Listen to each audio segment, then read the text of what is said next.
Hi everyone, welcome back to my channel, Van Lady Katie. I have been mostly working on my shoilet here. I've framed out the stall for the shower and toilet combo, mostly using 2x2s and some 1x2s. It's attached to the floor, the wall, and the ceiling, so nice and sturdy here. The framing was a bit different than I'm used to. I'm a rough carpenter, so I'm used to framing houses and decks, which is like a lot bigger chunks of wood. You could just take a huge nail gun and fire it in, and it stays. Well, this little stuff is just a little bit more time consuming. I've had to, pre-drill the holes with that Craig jig, make some pocket holes, and get everything nice and snug with screws. So yeah, a little bit more intricate work framing wise than I'm used to, but I think it turned out great. I have a awesome retractable shower door that's gonna go here to save like the curtain from sucking in on me while I'm showering, and then I can open it up all the way if I want, just to have it look more open and airy. The inside here will be all waterproofed. Of course, it's not yet. I'm gonna actually do something really awesome that I'm excited for, kind of a little bit more artsy in here. I'm gonna be doing epoxy overlay on foam board, so it's gonna be like marbly cool colors. Haven't picked out the colors yet, but probably some blue in there. And it's just gonna, I think, I'm really excited for that, the final shower project, which I'm gonna be saving for here in a little while, maybe next month or so. I've been working hard on the electrical here also, and making sure everything works before I keep covering it with layers of stuff. I set up 2 switches. I had one power cord coming into this, the DC power, so I got 2 switches hooked up. It took me a little bit of braining to figure out how to get the 1 power to 2 switches and making both switches work, which I did figure out, but I messed up a couple times and had to redo it. But here we are. First switch, bam, is going to turn on the main light as well as the shower exhaust fan, which will be in here. I'm just keeping these together because I figure I could just turn the light off like this if I want to keep the fan on, but otherwise they'll just be on together. And then the second switch here up higher is, right now it's a light. I just wanted to make sure that that circuit worked, but I'm going to take that light out, and that will be where my toilet is venting through. That toilet vent should be pretty much running all the time, so I wanted it on a second switch just to make sure that it can just be on always. It is a composting toilet called the airhead toilet, and I've done a lot of research on these types of toilets.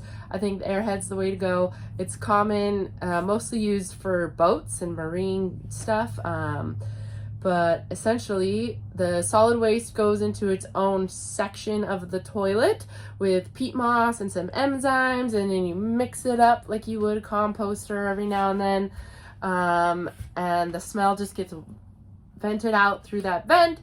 I've heard it doesn't smell bad at all, so that's cool. And then the liquid waste will go into a separate container that I just then take that and dump it in another toilet anywhere, like a public toilet somewhere. The solid waste can be thrown in the trash, which is pretty cool. I haven't bought that toilet yet, but I know all the specs on it, and I've made sure that it's gonna fit here, be vented all the time. And yeah, it's gonna be one of my most expensive single items that I buy for this project. So I think it's only second to the inverter. So it's going to be a nice one. And then the other half of my the shoilet will be the showering part, which is here. I have cut out the ceiling here where the wood was, just for a couple extra inches of headroom, hair washing room. And I will be waterproofing this whole top part with just some PVC sheathing that I got at Lowe's. So pretty awesome stuff. Cruising along on the shower. It's with that, I've started the process of all the plumbing. And then I also kind of backtracked and did my floors because I don't want to put pipes above where I need to put floors. So I was like, I gotta get floors in. But I bought some nice blonde laminate flooring at a Restore store for super cheap. The whole floor for this van is only like 45 bucks. So I'm just trying to save a little money where I can, and using the secondhand floor was a great idea for that. Here's a little bit of the floor, not quite finished yet, but looks great with the light ceilings and little cedar accents. I'm going to be doing a lot of black trim and details all over the cabinetry and stuff like that. So it's just going to keep it nice and light and airy in here, and then the black's just going to really pop and look cool. But I also, with that, have decided I'm going to remodel a little bit from my original plan. I'm going to put the kitchen sink here instead of on the other side over here like I was planning, just to simplify all my plumbing that I've got going on.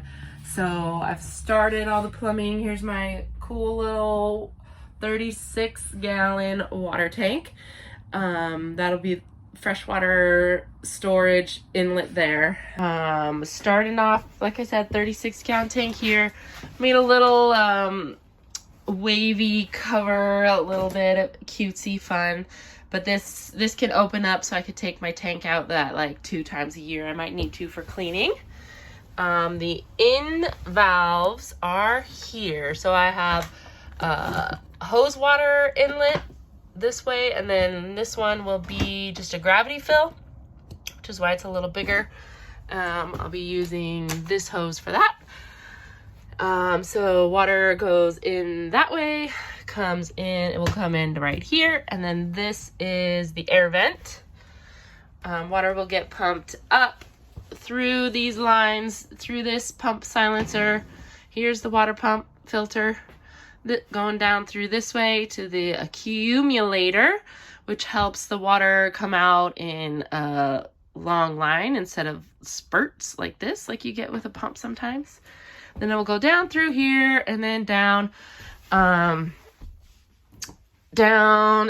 around, and then I'll be transitioning from this clear hose to PEX lines. I'm a little bit nervous for the plumbing process. I guess not nervous, but just slightly intimidated. I have never like laid the pipes out myself before. I've never used PEX. Here's all the PEX tubing and the tools and stuff getting ready.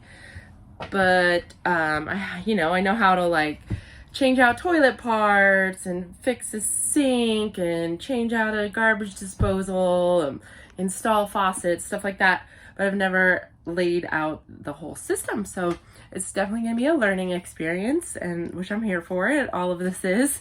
And yeah, I'm going to need at least help with one person at some point to install my gray water tank. Okay, here is the gray water tank. 26 gallons will be in there. This is about where it goes, but just under the van and then up. Here's Charlie saying hi. It has the 3-inch dump valve right here, so it'll be easy access on the side of the van here. And then 2 input holes for, like I said, the drain. What do you need, Char Bear? And then here's the instructions it came with. Like I said, Van Life Outfitters, pretty cool company. But they gave like very detailed step-by-step with pictures and everything. So I just think it's gonna be real smooth install. I do need to buy a couple more tools for this, rib nut installation tool, and probably some flat jacks or something to help hoist it up while it gets drilled in. What are you doing, Char? You want some fetches? Go. Ooh, bad one. Bad throw. This is it, dog life. Say hi to the people, Char. Come here. Come here. Nope. she goes. Join me next time for a PEX installation and to see if the whole system works. Thanks for watching.